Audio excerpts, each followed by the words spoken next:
చిదంబరం నటరాజస్వామి వారి దేవాలయం మన దేశంలో ఎన్నో చరిత్రాత్మకమైన పురాతన ఆలయాలు ఉన్నాయి. కొన్ని వేల సంవత్సరాల క్రితం నిర్మించిన దేవాలయాల్లో కొన్ని ఇప్పటికీ చెక్కుచెదరకుండా ఉన్నాయి. అందులోనూ దక్షిణ భారతంలో ఉండే ఆలయాలకు అద్భుతమైన ప్రత్యేకతలు ఉన్నాయి. చాలా దేవాలయాల్లో ఇప్పటికీ కొన్ని విషయాలు మిస్టరీగానే మిగిలిపోయాయి. అందులో చిదంబరం నటరాజస్వామి వారి దేవాలయం ఒకటి. అది తమిళనాడులో ఉంది. ఈ ఆలయంలో నమ్మలేని రహస్యాలు, వింతలు, విశేషాలు ఎన్నో ఉన్నాయి. అంతేకాదు, పరమేశ్వరుడు నటరాజు రూపంలో దర్శనమిచ్చే ఏకైక దేవాలయం ఇదొక్కటే. పంచభూతాలలో ఒకటైన ఆకాశతత్వానికి ఈ ఆలయం ప్రతీకగా పరిగణిస్తారు.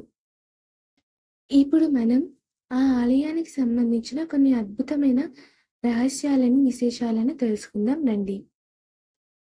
అసలు చిదంబరం అంటే ఏంటి తెలుసుకుందాం రండి. తమిళనాడు రాష్ట్రంలోని కడలూరు జిల్లాలో ఉండే చిదంబరం పేరు చెప్పగానే ప్రతి ఒక్కరికి టక్కున గుర్తొచ్చే పేరు నటరాజస్వామి ఆలయం. చిదంబరం అంటే ఆకాశలింగం అని అర్థం. ఆ దేవాలయంలో మహాశివుడు నటరాజస్వామి రూపంలో దర్శనమిస్తారు. పంచభూతాలంటే భూమి, ఆకాశం, గాలి, నీరు, అగ్ని అనే విషయం మన అందరికీ తెలిసిందే. వీటిలో ఆకాశానికి ప్రతీకగా చిదంబరాన్ని పరిగణిస్తారు. మిగిలిన 4 ఎక్కడ ఉన్నాయి అంటారా? చెప్తాను వినండి. శ్రీకాళహస్తిని వాయువుకు ప్రతీకగా, కంచిలోని ఏకాంబరేశ్వరుడిని భూమికి ప్రతీకగా చెప్తారు. మరో విచిత్రం ఏంటంటే ఈ 3 దేవాలయాలు ఒకే రేఖాంశం మీద ఉంటాయి. శాస్త్రీయ పరంగా 79 డిగ్రీల 41 నిమిషాల రేఖాంశం ఉన్నట్లు నిర్ధారణ అయ్యింది. ఈ ఆశ్చర్యకరమైన వాస్తవాన్ని శాస్త్రవేత్తలు కూడా ధృవీకరించారు. ఇంకొక ఆశ్చర్యకరమైన విషయం ఏమిటంటే ఈ ఆలయంలోని గర్భాలయంలో వెనుక భాగంలో ఒక చక్రం ఉంటుంది. దానికి ముందు భాగంలో బంగారం బిల్వపత్రాలు వేలాడుతూ కనిపిస్తాయి. అయితే వీటిని భక్తులకు కనపడకుండా ఓ తెరను అడ్డుగా ఉంచుతారు అక్కడి పూజారులు. అయితే అక్కడ ప్రత్యేకమైన సందర్భాలలో మాత్రం భక్తులకు ఆ తెరను తీసేసి చూపిస్తారు. ఈ ప్రదేశాన్ని శివోహంభవ అంటారు. శివ అంటే దైవం, అహం అంటే మనం. మన మనసు దైవంలో ఐక్యమయ్యే ప్రదేశం అని అర్థం. ఏ రూపం లేకుండా అజ్ఞానాన్ని తొలగించుకుంటూ దైవ సన్నిధి అనుభూతి చెందడమే ఈ పుణ్యక్షేత్రం ప్రస్తావ్యం. అదే చిదంబర రహస్యమని పండితులు చెబుతున్నారు. ఇంకొక అద్భుతమైన విషయం ఏమిటంటే చిదంబరం ఆలయానికి వెళ్ళి దర్శనం చేసుకున్న ప్రతి ఒక్కరికి ఇలాంటి అనుభూతి ఖచ్చితంగా కలిగే ఉంటుంది. ఎవరైతే ఈ గుడిలో నటరాజస్వామిని దర్శనం చేసుకొని బయటికి వచ్చి వెనక్కి తిరిగి చూస్తే ఈ దేవాలయానికి సంబంధించిన గోపురం మన వీపు వెనకే వస్తున్న అనుభూతి కలుగుతుందని అక్కడ దర్శనం చేసుకున్న వాళ్ళు చాలా మంది చెప్తున్నారు. ఈ గుడిలోని మరొక ప్రత్యేకత ఏమిటి అంటే ఈ దేవాలయం గోపురం పైన 21,600 బంగారం రేకులతో తాపడం చేశారు. అంటే ప్రతి ఒక్క మనిషి ప్రతిరోజు 21,600 15 × 60 × 24 21,600.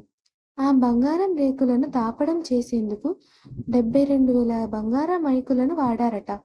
ఇవి మన శరీరంలో ఉండే నాడులు అని ఆయుర్వేదం ద్వారా తెలుస్తుంది. మరి ఇంకెన్నో విశేషాలు ఉన్నాయి. అవి ఏంటి అంటే చిదంబరం ఆలయంలోని నటరాజస్వామి విగ్రహం కాలిబొటన వేలు భూమి అయస్కాంత క్షేత్రానికి మధ్య బిందువు అని పాశ్చాత్య శాస్త్రవేత్తలు 8 దేశాల పరిశోధనల అనంతరం స్పష్టం చేశారు. అందుకే ఈ ఆలయం అయస్కాంత క్షేత్రం మధ్య బిందువుగా ఉంది. అంతేకాదు ఈ దేవాలయానికి 1 కాదు 2 కాదు ఏకంగా 9 ప్రవేశ ద్వారాలు ఉన్నాయి.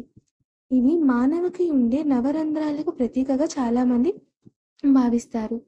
ఈ గుడిలో పొన్నంబలం ఎడమ వైపున ఉంటుంది. పొన్నంబలం అంటే పొన్నం అంటే బంగారం అని, బలం అంటే మండపం అని. దాని అర్థం బంగారు మండపం అని. ఇది గుండె ఉండే స్థానం. ఇక్కడికి వెళ్లేందుకు పంచాక్షర పడి ఎక్కాలి. ఇది నా ప్లస్ మా ప్లస్ సి ప్లస్ వా ప్లస్ యా అంటే నమ శివాయ పంచాక్షరిని సూచిస్తుంది.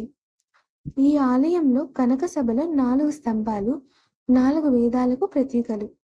పొన్నంబలంలో ఉండే 28 స్తంభాలు 28 శైవ ఆగమలకు ప్రతీకలు.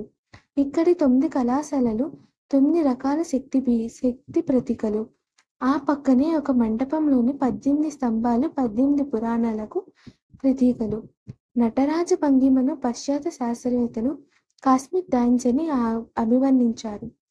మూలవారు చెప్పిన ఈ విషయాలన్నీ శాస్త్ర సమ్మతులని నిరూపించేందుకు పాశ్చాత్య శాస్త్రవేత్తలకు సుమారుగా 8,000 సంవత్సరాలు పట్టడం గమనార్హం. ఇక్కడ లింగ దర్శనం ఉండదు, అంతా శూన్యమే. నటరాజస్వామి, శివకామ సుందరి అమ్మవార్లు మాత్రమే ఉంటారు. అందుకే చిదంబర రహస్యమని అంటారు.